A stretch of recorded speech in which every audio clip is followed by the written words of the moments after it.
ओम शांति। परम सदगुरु शिव बाबा, अव्यक्त मूर्त बाप दादा, जो उनकी सभी वरिष्ठ दीदियाँ एवं भाई बहनें, आज की हमारी क्लास का विषय है स्वराज्य अधिकारी। बाबा ने हम बच्चों को कई बार मुरलियों में सुनाया है कि स्वराज्य अधिकारी ही विश्व राज्य अधिकारी बनता है। स्वराज्य अधिकारी अर्थात जिसका स्व पर शासन, स्व अर्थात मैं आत्मा, और आत्मा का अपनी सूक्ष्म कर्मेंद्रियों और स्थूल कर्मेंद्रियों पर संपूर्ण शासन करना ही स्वराज्य अधिकारी है। तो हमें देखना है कि हमारी जो सूक्ष्म कर्मेंद्रियां हैं, मन, बुद्धि और संस्कार, और साथ साथ स्थूल कर्मेंद्रियां आँख, नाक, कान, मुख, हाथ, पैर आदि, क्या इनके ऊपर पूरा शासन है? शासन करना ही स्वराज्य कहलाता है। तो आत्मा जब अपने आसन पर स्थित होती है, आत्मा का आसन है उसके स्वमान। जैसे एक राजा होता है, राजा जब सीट पर होता है, शासन चलाता है, तो राजा अच्छा राज्य तभी चला सकता है जब बीच बीच में वो मंत्रियों की, कर्मचारियों की बैठक लेता है, अपने राज्य की सुध लेता है कि कर्मचारी ठीक काम कर रहे हैं या नहीं। उसी तरह मुझ आत्मा को भी देखना होगा कि क्या मेरी सूक्ष्म कर्मेंद्रियों पर और स्थूल कर्मेंद्रियों पर मेरा पूरा शासन है। जिस प्रकार राजा, अगर कोई कर्मेंद्रिय जिस तरह चंचलता करती है, राजा का अगर कोई कर्मचारी अगर कोई गलत काम करता है तो उसके सुधार के लिए राजा उससे दंडित भी करता है। तो अगर हमारी कर्मेंद्रियां भी कोई चंचलता करती हैं तो हम उसका सुधार कैसे करें? कभी आंखें चंचल होती हैं, कभी मुख, जीभ स्वाद के रस में चंचल हो जाती है, कभी कान व्यर्थ की बातों को सुनने में चंचल होते हैं। तो उनको कैसे ठीक करें? या अन्य कर्मेंद्रियां जो चलायमान होती है तो कैसे ठीक करें? तो आत्मा के साथ साथ मन और बुद्धि जो उसके मंत्री हैं, तो उनको चेक करना होगा कि सभी कर्मेंद्रियां ठीक काम कर रही है या नहीं। तो देखते हैं, मन, सबसे पहले मन, कहते हैं मन चंगा तो कठौती में गंगा। लेकिन हम देखते हैं मन ही आज वश में नहीं है। मन में कितने प्रकार के संकल्प उठते हैं, कभी अच्छे कभी बुरे, लेकिन उनको ठीक करने का साधन क्या है? जैसे हम सब ने सुना है कि ब्रह्मा बाबा, जब उनमें शिव बाबा की प्रवेशता नहीं हुई थी, उस समय भी वो अपने मन से बातें करते थे, उनकी दरबार लगाते थे। तो हमने भी अपने मन की कितनी दरबार लगाई, हमने कितना अपने मन को चेक किया, ये हमको देखना होगा। क्योंकि स्वराज्य अधिकारी बनने के लिए मन का एकाग्र होना बहुत जरूरी है। और मन की एकाग्रता के लिए जो दो बातें कही गई है, एक स्वाध्याय और दूसरा मन का मौन, एकांत, स्वाभिमान, ये दो चीजें हैं, स्वाध्याय और स्वाभिमान। तो स्वाध्याय के लिए मन का एकांत में होना बहुत अति आवश्यक है। एकांत का मतलब ये नहीं है कि हम सब कुछ छोड़ के कहीं अकेले बैठ जाएं, या संगठन को छोड़ करके हम अपने में ही मस्त रहे। नहीं, बाबा ने हम बच्चों को कहा है, एकांत अर्थात एक के अंत में खो जाना, एक प्यारे शिव बाबा की याद में खो जाना, यही एकांत है। तो इस एकांत की बहुत अति आवश्यकता है मन को एकाग्र करने के लिए। और दूसरा, मन के साथ साथ मुख का मौन भी जरूरी है। तो बीच बीच में अपने मुख पर भी कंट्रोल होना जरूरी है। तो ये दो चीजें जब जीवन में होती है तो मन धीरे धीरे एकाग्र हो जाता है और स्वराज्य अधिकारी बनना सहज होता है। अब स्वाध्याय के साथ साथ स्वाभिमान। स्वाभिमान क्या है? बाबा ने हमें मुरलियों में बहुत सारे स्वमान दिए हैं। हमारा स्वमान ही हमारा स्वाभिमान है। अगर हम स्वराज्य अधिकारी नहीं बन पाते तो उसके पीछे उसका कारण है हमारा देह अभिमान। कैसे समझ में आए कि हमारे अंदर देह अभिमान है जो हमें स्वराज्य अधिकारी बनने नहीं दे रहा? तो अपने को चेक करने के लिए बाबा ने जो हमें मुरलियाँ सुनाई है, मुरलियाँ बहुत बड़ा आईना है हम सबके आगे खुद को चेक करने के लिए। अगर किसी में बार बार गुस्सा करने की आदत है, चिड़चिड़ापन की आदत है, या उदासी, निराशा, डिप्रेशन, या किसी को बीच बीच में कमेंट करने की आदत, आलस्य की आदत, ये सब देह अभिमान की बातें हैं। या बात बात में किसी का बुरा मान जाना, ये है देह अभिमान जो हमें स्वमान में स्थित होने नहीं देता है। तो देह अभिमान मिटाने के लिए शुरू शुरू में बाबा ने अपने बच्चों से हर कार्य कराया, क्योंकि शुरू शुरू में जब बाबा के घर में जो आत्माएं समर्पित हुई, अच्छे बड़े बड़े घरों की बहनें आई, भाई आए समर्पित होने के लिए, तो देह अभिमान कैसे खत्म हो? तो बाबा ने सबसे यज्ञ में जो भी स्थूल कार्य, सूक्ष्म कार्य होते थे वो सभी कराते थे कि देह अभिमान मिटे। शुरू शुरू में हमने देखा बाबा ने, साकार बाबा ने स्वयं कितना अभ्यास किया कि मैं देह नहीं हूँ, मैं आत्मा हूँ।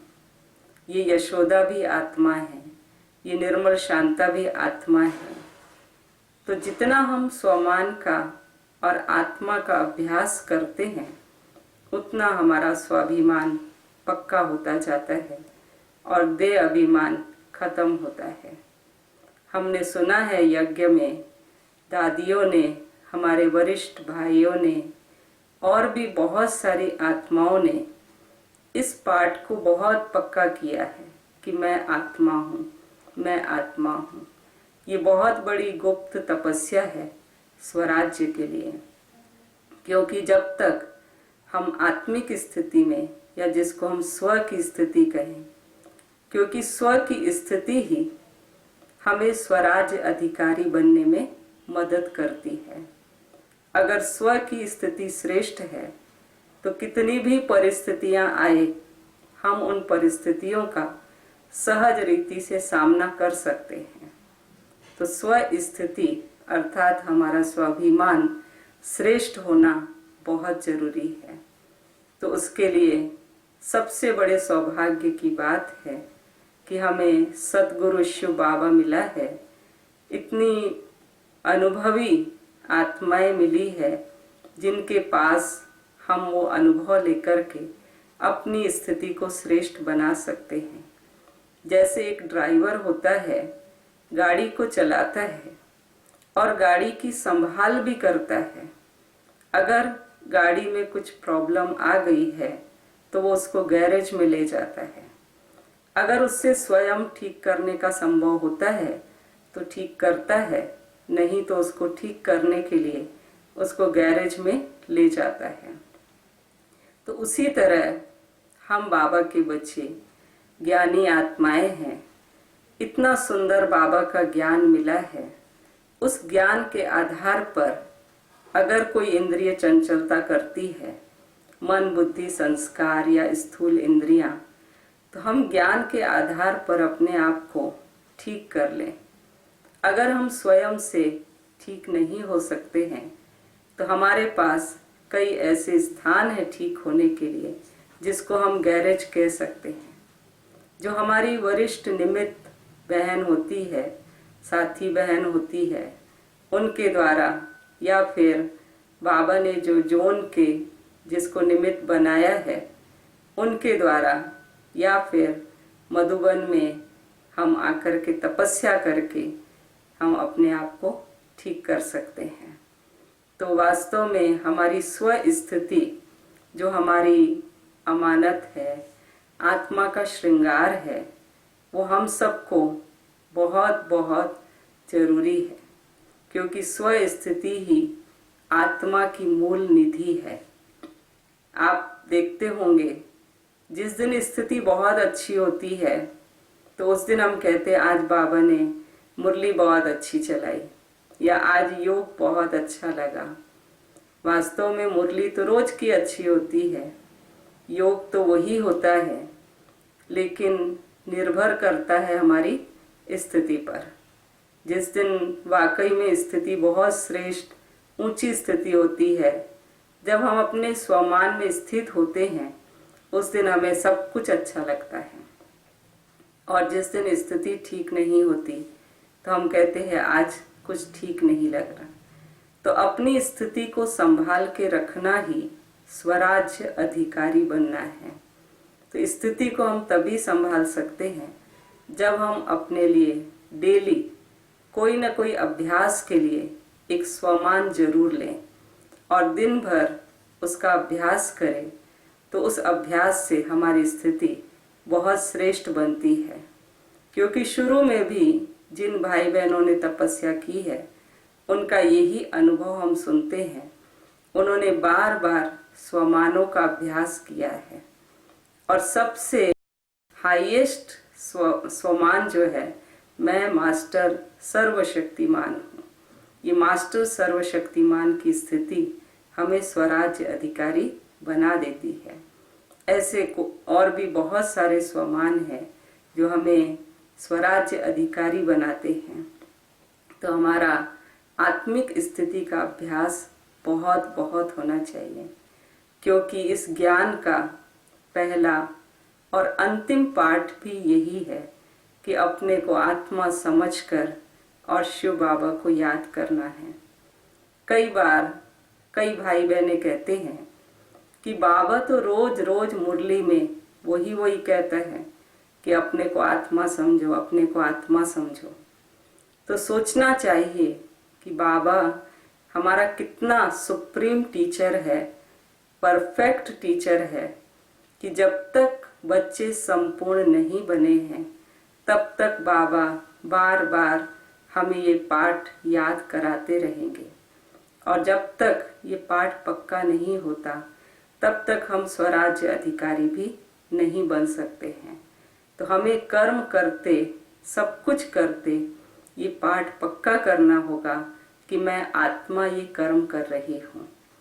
क्योंकि स्वराज्य अधिकारी बनने के लिए दो बातें बहुत बहुत इस ब्राह्मण जीवन में बहुत आवश्यक है। एक है निष्काम भाव और दूसरा है समर्पण भाव। हम ब्राह्मण बने हैं, बाबा के बच्चे बने हैं, लेकिन हमारे अंदर श्रीमत के अनुसार निष्काम भाव कितना आया। निष्काम भाव अर्थात जो भी हम कर्म कर रहे हैं उसमें मैं और मेरेपन का कोई भाव न हो, निस्वार्थ भाव हो। जितना हम निस्वार्थ भाव से कोई भी कर्म करते हैं तो उसमें आत्मा को खुशी मिलती है, सच्ची खुशी मिलती है, सच्चे आनंद की अनुभूति होती है। और ये अनुभूति ही हमें स्वराज्य अधिकारी बनाती है। दूसरा है समर्पण भाव, ये भाव भी होना बहुत जरूरी है। जब हम कोई कर्म करते हैं तो हम शिव बाबा को समर्पित करके जब वो कर्म करते हैं तो बहुत अच्छा वो होता है, उसकी रिजल्ट बहुत अच्छी होती है। कर्म के बाद रिजल्ट कैसी भी हो वो भी हम शिव बाबा को समर्पित करें, तब उसको कहेंगे समर्पण भाव। ऐसा नहीं कर्म करने के बाद जब रिजल्ट अच्छी आती है तो उसमें अभिमान आ जाए कि ये तो मैंने किया।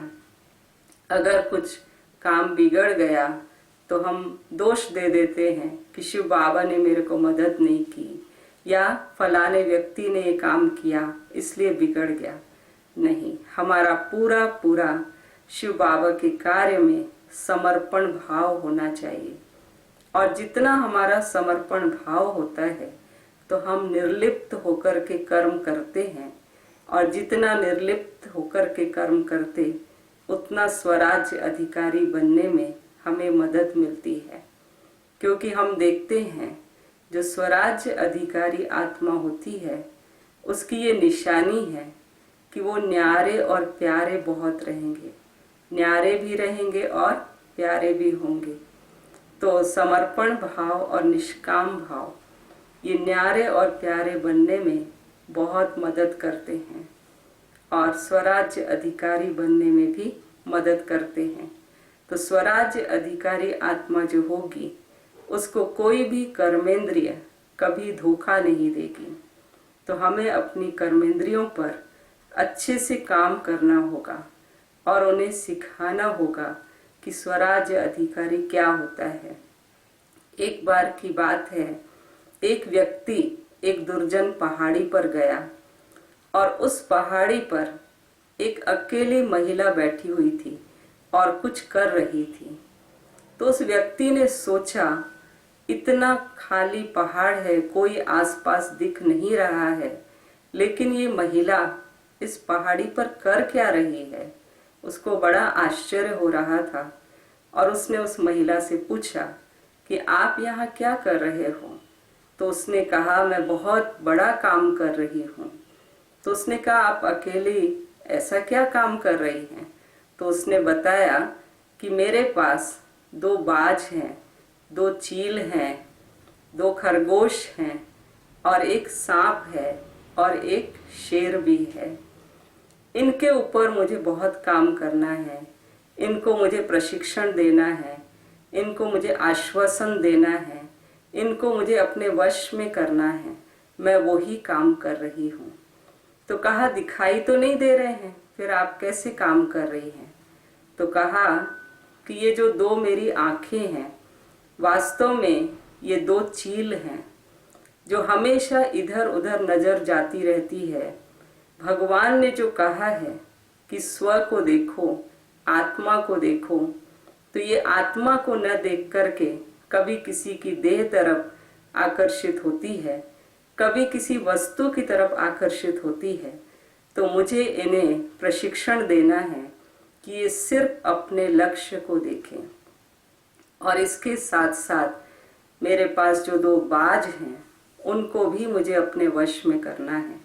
तो ये 2 बाज कौन से हैं।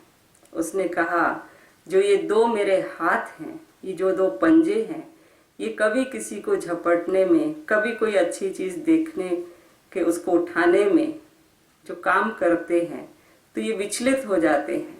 तो ये विचलित ना हो इसलिए मुझे इनको प्रशिक्षण देना है। और जो 2 मेरे पास खरगोश हैं, ये मेरे 2 पैर हैं जो इधर उधर भागते रहते हैं, भटकते रहते हैं, स्थिर नहीं रहते। तो पैर भी मेरे अपने लक्ष्य की तरफ जाएं और स्थिर रहें, इनको भी मुझे प्रशिक्षण देना है।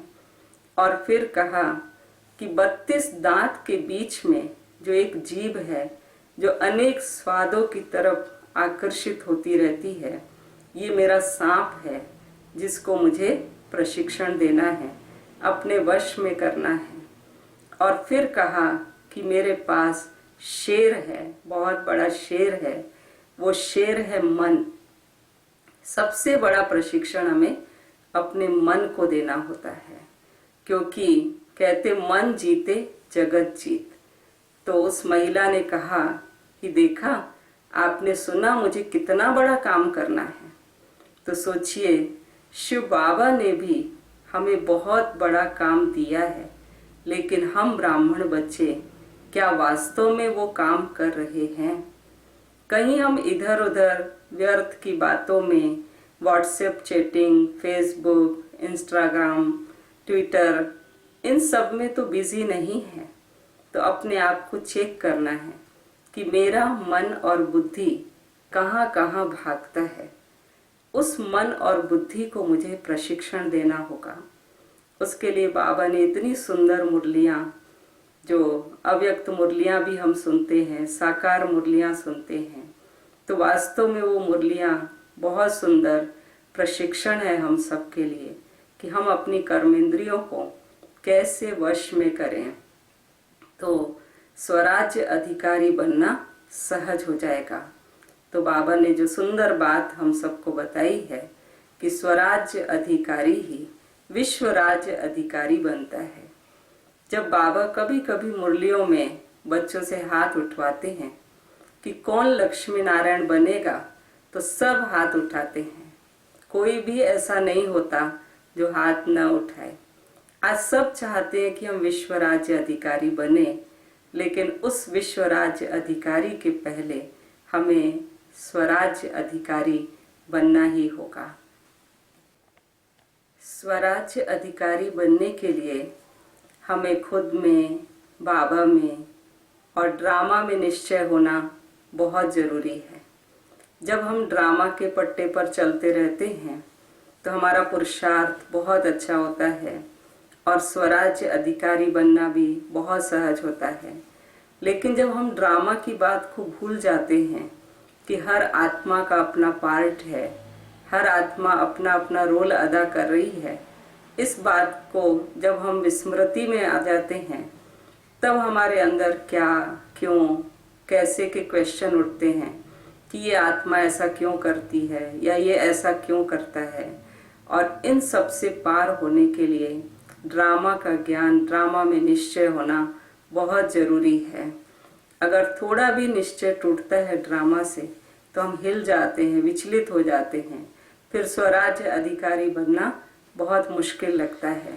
इस पर आप सभी ने भी एक स्टोरी, एक ड्रामा की सुनी होगी कि एक बार कहीं पर नाटक हो रहा था और उसमें जिसको अंगद का रोल मिला था वो बीमार पड़ गया। तो अब नाटककारों ने सोचा कि क्या करें, कैसे करें। तो वो एक व्यक्ति को पकड़ कर ले आए। उन्होंने कहा बस आपको कुछ नहीं करना है, पांव जमा के रखना है, हिलाना नहीं है, और उसके बदले में हम आपको इतने 1000 रुपए देंगे। तो उस व्यक्ति ने सोचा अरे बस इतनी सी तो बात है, तो वो स्टेज पर पहुंच गया और अपना पांव जमा कर खड़ा हो गया। अब सब आते थे, उसके पांव को हिलाते थे, लेकिन हिला नहीं सकते थे। अब बहुत टाइम हो गया, अब वो पांव हिला ही नहीं रहा था, कोई हिला ही नहीं सकता था उसको, क्योंकि अंदर में था कि मुझे पैसे मिलने हैं, अगर मैं पांव हिला दूंगा तो फिर मैं फेल हो जाऊंगा। तो वो ये भूल गया कि मुझे कितनी देर तक पांव जमा के रखना है। अब दर्शक उसके एक ही दृश्य को देख देख करके बोर हो रहे थे। इतने में सभा में से कोई व्यक्ति उठ करके आया और उसके कान में आके कुछ बोला। जैसे ही बोला तो उसने पांव उठा दिया और वहां से दौड़ के भाग गया। तो उसके कान में उस व्यक्ति ने क्या बात कही होगी। उस जमाने में मिट्टी तेल के लिए बहुत लाइनें लगती थी, बहुत मुश्किल से मिलता था। तो उस व्यक्ति ने उसके कान में कहा था कि भाई मिट्टी तेल मिल रहा है। इतना सुनते ही वो भाग खड़ा हुआ। तो उसी तरह आज कई बार जब कोई परिस्थिति नहीं आती है, प्रॉब्लम नहीं होती है, समस्या नहीं होती है, तब तक तो हम सोचते हैं कि हम बहुत अच्छे चल रहे हैं, हाँ वहाँ ड्रामा, वहाँ मेरा भाग्य।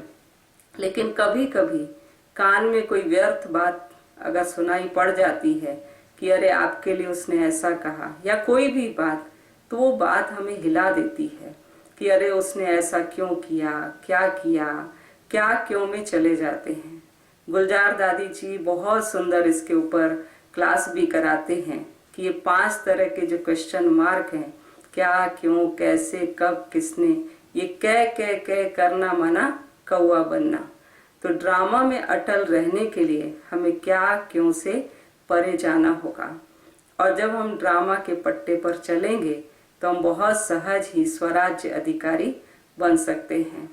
और दूसरा, स्वराज्य अधिकारी बनने के लिए कुछ दिव्य गुणों की भी आवश्यकता होती है, जो दिव्य गुण हमें सहज ही स्वराज्य अधिकारी बना देते हैं, जैसे आज्ञाकारिता, ईमानदारी, सरलता, नम्रता आदि।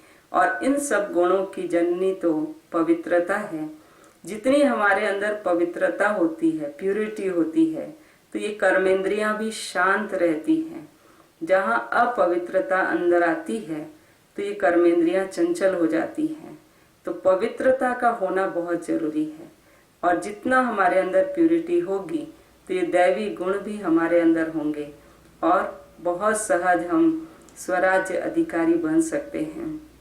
तो हमें अपनी आत्मिक स्थिति को, पवित्रता की स्थिति को पक्का करना होगा और अपने अंदर चेक करना होगा कि हम सारा दिन, जो हमें इतने सारे श्वास मिले हैं, 86,400 श्वास हम डेली लेते हैं, लेकिन क्या हम श्वासोश्वास ये अभ्यास करते हैं? जितना हमारा अभ्यास होगा आत्मा का और शिव बाबा को याद करने का, उतना हम सहज ही स्वराज्य अधिकारी बन जाएंगे या अपने आप को स्वयं को चेक कर सकेंगे। क्योंकि खुद की आवाज सुनना, खुद को चेक करना स्वराज्य अधिकारी बनने के लिए बहुत जरूरी है। एक व्यक्ति जो कमरे में बैठा हुआ था और शांत बैठा हुआ था, उसको घड़ी की टिक टिक टिक टिक की आवाज सुनाई दे रही थी, लेकिन थोड़ी देर के बाद बाहर बैंड बाजे बजने लगे तो उसको घड़ी की आवाज आनी बंद हो गई। तो उसने अपने नौकर को बुलाया कि देखो ये घड़ी बंद हो गई है क्या? तो नौकर ने देखा, घड़ी तो चल रही है, लेकिन बाहर की आवाज के कारण अंदर की आवाज सुनाई देना बंद हो गई। तो उसी तरह आत्मा भी जब अंदर की आवाज उसको सुनाई देती है कि मुझे बदलना है, स्व परिवर्तन से ही विश्व परिवर्तन होना है, स्वराज्य अधिकार से ही विश्व राज्य अधिकार मिलना है, जब तक कानों में बाबा के ये शब्द सुनाई देते हैं तो हम स्व को भी बहुत जल्दी परिवर्तन कर लेते हैं। और अगर हम बाहर में व्यस्त रहते हैं, बाहर लोगों को देखने में, कौन क्या कर रहा है, कौन क्या नहीं कर रहा है, अगर हम इसी में व्यस्त हैं तो हम कभी भी स्व को परिवर्तन नहीं कर सकते और स्वराज्य अधिकारी बन भी नहीं सकते। तो बाबा ने जो मुरलियों में कहा है कि स्व परिवर्तन ही विश्व परिवर्तन, स्वराज्य अधिकारी ही विश्व अधिकारी। तो आज हम कुछ 4 लाइनें इस पर सुनेंगे। Can I change my self? क्या मैं स्वयं को चेंज कर सकता हूँ? अवश्य। तो देखना है कि क्या मैं अपने आप को चेंज कर सकता हूँ। सवाल गहरा है और हर जीवन इसी पे आकर ठहरा है, लेकिन अगर जिंदगी में उठना है तो बदलाव तो करना ही होगा। तैरने का लुत्फ उठाना है तो किसी पुल या समंदर में उतरना ही होगा। और सच्चाई है कि जिसने जिंदगी की धुन बदली वो तराने बदल गए, और वो जिसने खुद को बदला वो जमाने बदल गए, और जमाने बदले तो अनेकों के अफसाने बदल गए। तो हमारे परिवर्तन से न सिर्फ स्वराज्य अधिकारी हम बनते, लेकिन स्व परिवर्तन से हम अनेकों का भी परिवर्तन कर सकते हैं। जैसे हमने ब्रह्मा बाबा को देखा, उन्होंने अपने परिवर्तन से अकेले चले लेकिन कारवां बन गया। तो हम ये निश्चय कर लें कि मुझे बदलना है, स्व परिवर्तन करना है, तो स्वराज्य अधिकारी ही विश्व राज्य अधिकारी है। अच्छा, ओम शांति। अब हम चलते हैं अपने स्वराज्य अधिकारी की अनुभूति की ओर।